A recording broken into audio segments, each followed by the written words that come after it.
Salut à toutes! Alors vous pouvez voir, je me suis pas maquillée aujourd'hui parce que je vais vous faire un tutoriel de maquillage d'automne. Parce que je vous ai encore jamais fait de tutoriel et j'ai envie de vous montrer comment je fais le maquillage que je fais tous les jours ces temps-ci. Et donc, bon, si vous voyez ma texture de cheveux est toute bizarre pour le moment, c'est parce qu'ils sont pas totalement secs. Je les ai lavés il y a pas longtemps.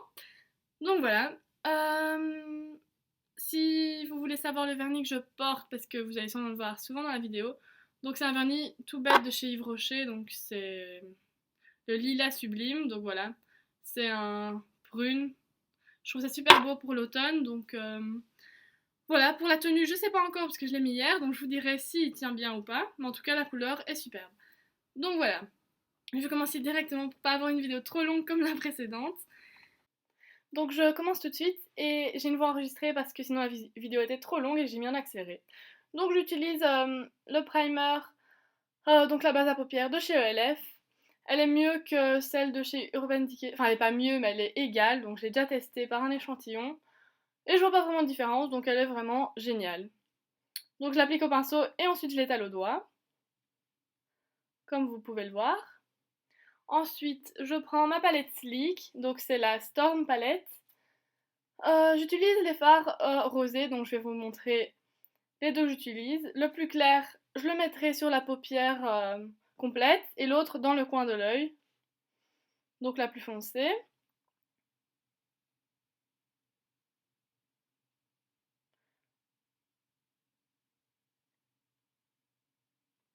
Ensuite, je prends mon pinceau de chez ELF, donc c'est un de la gamme à 1 € pour appliquer dans le coin de l'œil. Donc je mets le produit de l'extérieur vers l'intérieur, juste vers le coin de l'œil quoi.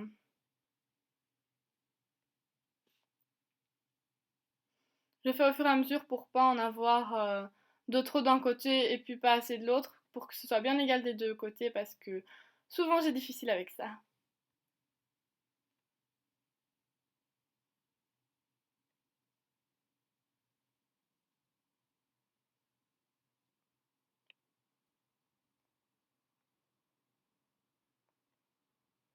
Maintenant on passe au crayon, donc un crayon noir pour les yeux. Donc il est de la marque 2B, donc 2B ça se vend juste en Belgique, donc pour les françaises vous saurez pas le trouver. Je le mets dans la muqueuse interne, du bas et du haut, plus la muqueuse externe, donc le contour comme vous voyez maintenant.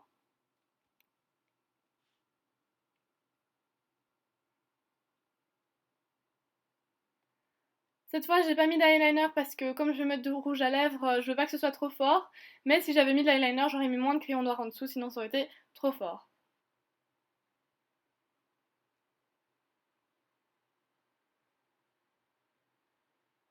Ensuite, j'applique du mascara. Oui, j'ai la couleur bleue parce que je me suis trompée, je savais pas qu'on vendait des mascaras bleus. Et donc au final, je vais mettre le bleu, mais ensuite je vais appliquer du noir par-dessus après pour juste avoir l'effet du bleu plus la couleur du noir parce qu'il est presque vide. Donc celui-ci, il a un effet super génial. Donc c'est le volume vertige de chez Yves Rocher. Il coûte pas cher et pourtant il est vraiment génial. Ça fait des cils super longs, peut-être pas très fourni, mais bon, moi je préfère qu'il soit long que fourni.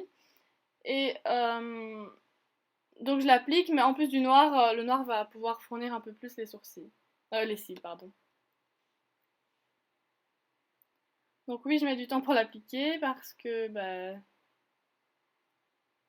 j'ai vraiment envie d'un effet parfait, très long et égal des deux côtés.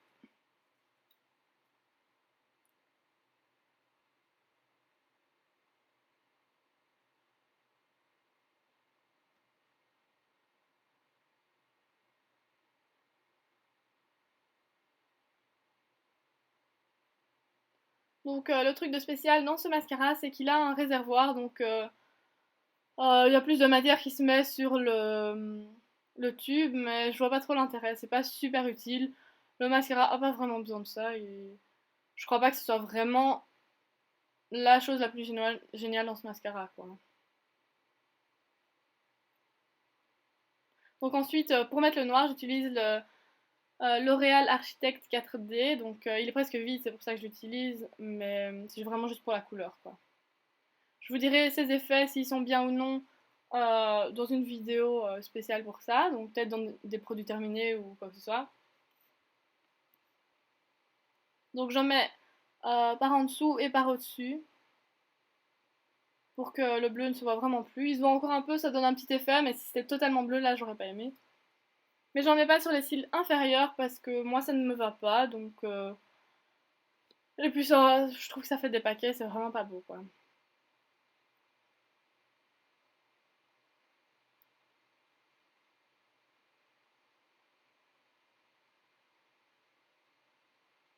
Ensuite, j'applique mon anti-cerne, donc c'est le Fit Me, mais vous ne verrez plus les inscriptions parce que je l'ai vachement depuis longtemps.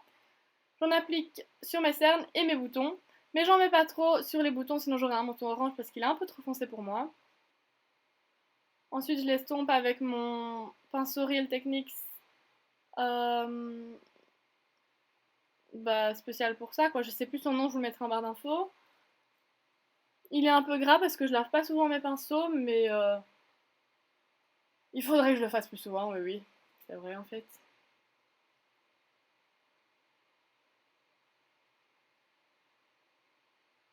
Donc vous voyez que j'en mets vraiment pas trop sur mes boutons déjà parce que c'est trop foncé sinon, mais aussi parce que la poudre va bien couvrir. Donc c'est la poudre de chez Bourjois, la poudre matifiante aux fruits, oui, elle sent les fruits. Ça sent vraiment bon et elle est vraiment géniale.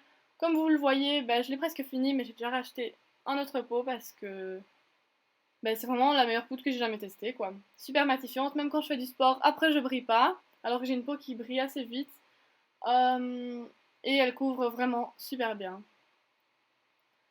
Mais elle est un peu plus foncée pour ma couleur de peau parce que j'ai une peau très blanche. Pourtant, ça se voit pas la démarcation avec mon cou. Donc ensuite, je mets le blush. Donc c'est le blush, il s'appelle le Fard Avril, donc c'est le vieux rose, la teinte. Et il s'applique super bien avec ce pinceau parce que ce pinceau, j'ai plus dur avec les blushs bourgeois par exemple. Il prend pas du tout la matière.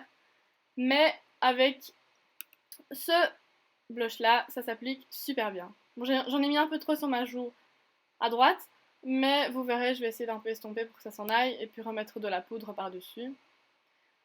Parce qu'en me filmant et en regardant dans l'ordinateur, je voyais pas super bien, c'était beaucoup plus clair, donc maintenant j'estompe un peu plus.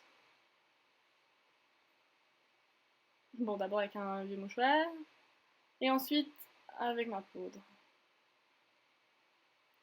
Voilà. J'aime bien mettre beaucoup de blush comme j'ai la peau très claire, je trouve que c'est super joli. Sinon, mon visage est trop fade, quoi. Donc ensuite, je me maquille les sourcils avec mon crayon à sourcils de la marque B, donc BE. Ça se vend aussi qu'en Belgique, mais il est vraiment génial. Enfin, c'est le seul que j'ai jamais testé en crayon à sourcils, mais il est vraiment super. Je sais pas si je le rachèterai après quand je l'aurai fini parce que j'adore tester de différents produits, mais pour le moment, il me va très bien et c'est juste la bonne teinte pour mes cheveux châtain clair. C'est pas trop foncé, pas trop clair, juste parfait. Ensuite, je mets un rouge à lèvres de chez Kiko. Donc c'est le numéro 11, mais je ne sais pas trop de quelle gamme, je crois qu'il coûtait dans les 2-3 euros. Et c'est vraiment une couleur magnifique. Par contre, il assèche un peu les lèvres, donc après je vais mettre un baume à lèvres. Si j'avais pas mis ce rouge à lèvres, j'aurais mis ce nude, donc c'est un gloss de chez ELF. Un nude parfait pour moi, je trouve qu'il est génial et il ne colle pas trop. Donc pour mes cheveux, je les laisse lâcher ou bien je mets une petite pince où j'attache mes cheveux comme ça. Soit je mets un headband. Donc voici le baume à lèvres Baby Lips, le jaune de Maybelline. Je l'ai presque fini parce qu'il est vraiment génial, je vous le conseille et il sent super bon. Donc voilà, j'espère que vous aurez aimé. N'hésitez pas à voir ma page Facebook, Twitter, Instagram et mon blog. Gros bisous!